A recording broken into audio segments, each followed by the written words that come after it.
Hello，大家好，好耐冇見啦！今日咧就想同大家分享翻冬天嘅 favorite 啦。其實嚴格嚟講咧就唔可以話係冬天嘅，只不過係我最近呢幾個月自己好中意嘅一啲護膚品、化妝品同埋一啲另外嘅嘢啦。咁我哋事不宜遲啦，而家開始。咁我哋而家咧就開始講護膚品。第一樣要講嘅咧就係 Secret Key 嘅呢啲 Styling Treatment Essence 啦。佢咧呢支就係金蓋同埋有花嘅。Secret Key 我唔知大家有冇聽過，其實佢就係韓版嘅 SK-II 啦，啲人話佢。咁其實佢有94% 嘅酵母精華喺入邊啦，就係令到你啲角質咧可以保持個完整性，望落去咧就會皮膚好好啊，好光滑啊，同埋好有彈性咁樣嘅。咁但係咧用完之後咧個感覺就唔錯嘅。通常呢支嘢咧我就會朝頭早用啦。輕輕拍晒喺塊面度，咁咧就會有一個成膚嘅功效啦。唔知你哋會唔會好似我咁咧，朝頭早起身會好腫啦，個樣會好攰嘅，因為我係一個好易水腫嘅體質嚟嘅，會令到你好似啲皮膚瞓醒咗啊，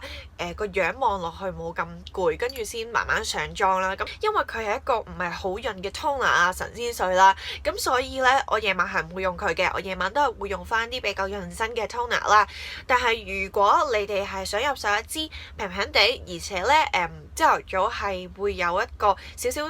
醒神嘅功效嘅話咧，我都非常之推介大家去買呢支 Secret Key 嘅。講嘅咧就係兩支精華啦。咁我之前咧用開 B-Cell 嘅 B5 Gel 嘅，咁但係咧之後佢哋品牌咧就 send 咗試用俾我，咁我試完用完之後咧就覺得個感覺係超級好嘅。用完2個月之後咧，呢支已經係冇晒用晒，呢支咧就整翻少少嘅啫。我自己兩支嚟講咧就會比較中意呢一支嘅，咁佢哋就係 MD Skinico 嘅 B3 Serum 同埋一支分子修護嘅精華啦。佢就聲稱咧自己係市場上邊最高濃度嘅一支 B3 精華啦。B3 咧除咗可以保濕之外咧，佢之後咧喺冬天其實我基本上係冇爆過敏感，我覺得好神奇。佢都係一個偏潤嘅一個精華，所以對於我嚟講咧，夜晚咧搽完佢啦之後再搽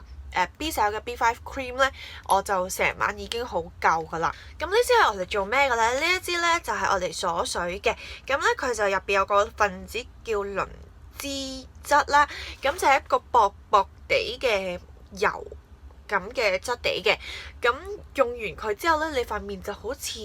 搽咗一個保鮮紙咁樣，就可以幫你鎖住啲水分喺你嘅皮膚啦，就唔會流失。咁對於我嚟講咧，呢支嘢係有少少潤嘅，同埋我唔係好中意一啲油質嘅嘢嘅不嬲都。咁通常咧呢一支我就喺最凍嗰幾日嚟就會用啦。3度啊嗰幾日咧，其實我係有用嘅，因為你真係要再加多層薄膜喺上面咧，你先會令到你啲皮膚係可以保持個水分啦，喺啲咁凍嘅天氣下邊。跟住講嘅咧都係化妝水啊！你哋會好奇怪點解我頭先話我自己用 Secret Key 好中意，又會介紹呢支咧？呢一支咧其實就係 Utana 嘅植物薏仁化妝水啦。我用佢咧唔係愛嚟做化妝水toner 嘅，我用佢嚟係濕敷嘅。如果你哋有 follow 我 Snapchat 咧，你哋會見到我成日有塊棉花搭咗喺度嘅咧，就係敷緊呢個嘢啦。佢其實味道係好清新啦，同埋咧都幾保濕嘅，所以我好中意用佢嚟做妝前嘅一啲局部嘅保濕，喺啲最乾嘅位度敷啦，或者我夜晚好懶唔想敷嘅時候，敷 mask 嘅時候咧，我都會敷佢嘅。咁而且個價格咧都係好好啦，58蚊有大支，用咗1個月都係用咗咁多。咁而且佢真係做到一個即時嘅保濕功效嘅，咁所以咧就自己好中意佢啦。講嘅咧就係 B-Cell 嘅 Hydra B5 Cream 啦，我自己用完佢嘅感覺係好好嘅。用咗2個月度咧，就用剩咗一滴留翻俾大家睇嘅。咁我中意佢嘅原因咧就係因為佢好容易吸收，同埋咧佢係好潤嘅。潤得嚟咧，佢係唔笠嘅。佢嘅質地咧有啲似 Belif 嘅 Moisturizing Balm 嘅，我自己都好中意嗰個啊，之前都講過啦。但係咧用完佢之後咧，我中意佢多啲咯，因為Belif 嗰個潤得嚟咧，佢都會有少少笠嘅，但係呢一個咧，佢完全對於我嚟講冇笠嘅感覺，而且係夠潤嘅，咁所以我好中意佢啦。我的日記嘅玻尿酸保濕原型面膜，我自己最中意佢原因係因為佢質地好好，佢係一個蠶絲嘅面膜嚟嘅，同 Love More 嗰個咧係一樣咁薄嘅。自己咧就本身淨係做到保濕嘅功效嘅啫，咁就只不過係做到個好基本嘅保養啦，所以我覺得咧係非常之適合啱啱想開始敷 mask 嘅你哋啦，或者你哋可能唔想加咁多嘢嘅，皮膚好容易敏感嘅話咧，就咁敷一啲簡簡單單嘅保濕 mask 咧都係唔錯嘅。講完護膚品啦，咁就係時候講化妝品。咁第一樣要講嘅咧就係 Benefit 嘅呢個 Air Petrol 嘅一個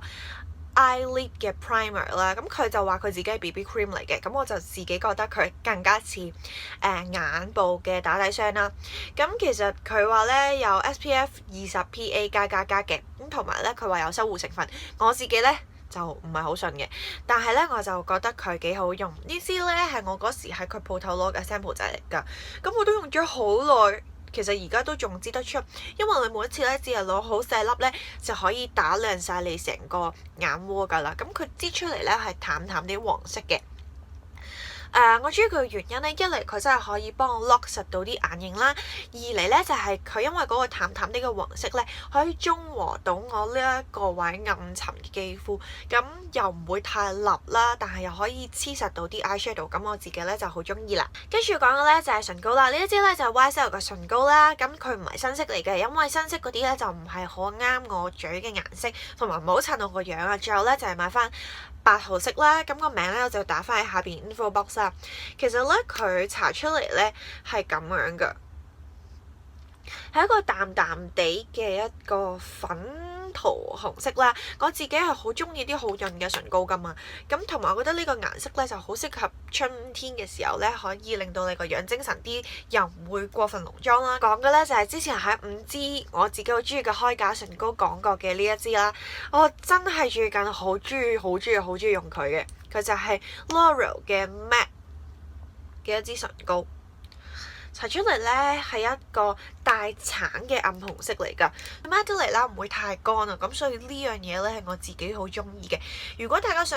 知道多啲佢嘅嘢咧，你哋就可以睇翻嗰條5支唇膏嘅片啦。然後咧最近咧真係好最近啊，喺呢2個禮拜咧就好中意呢支 Benefit 嘅 Posy Balm 啦，因為咧佢真係好潤㗎，同埋佢一支可以話係有色嘅潤唇膏咯，但係咧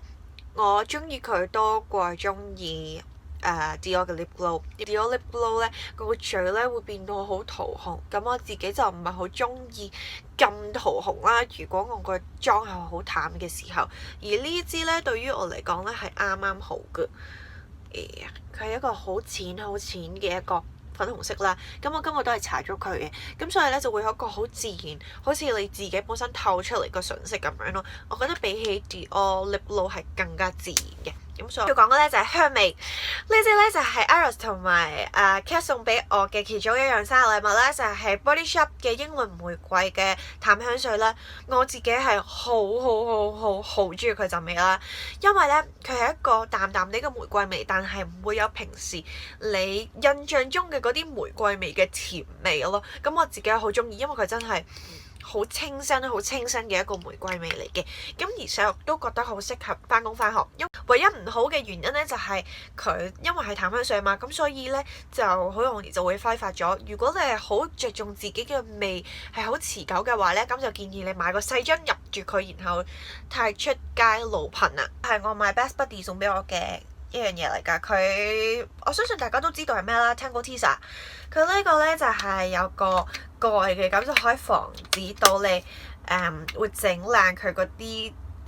梳刺啦。咁我自己用完佢之後係好好，因為我本身咧長頭髮嘅時候咧啲頭髮係好棘嘅，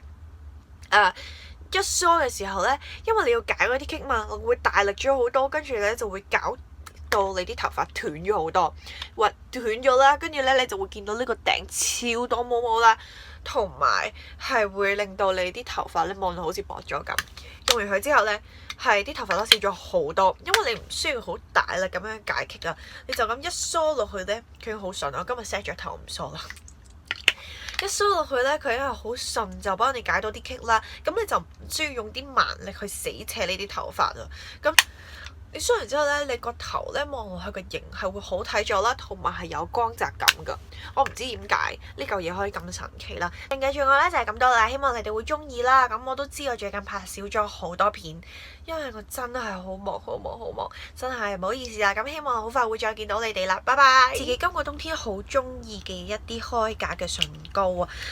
其實咧我自己就覺得唇膏咧買平買貴咧都冇問題嘅，因為我自己喺呢一年年裏邊咧試多咗好多唇膏啦。以前細個嘅時候咧就覺得自己唔係需要搽好多唇膏，但係大下咧個樣開始殘啊，開始老啦，就要一啲色。即係要搽翻啲色啦，同埋有啲色咧，其實係慢慢漸漸咁大個咧，其實你先會搽到嘅顏色嚟嘅。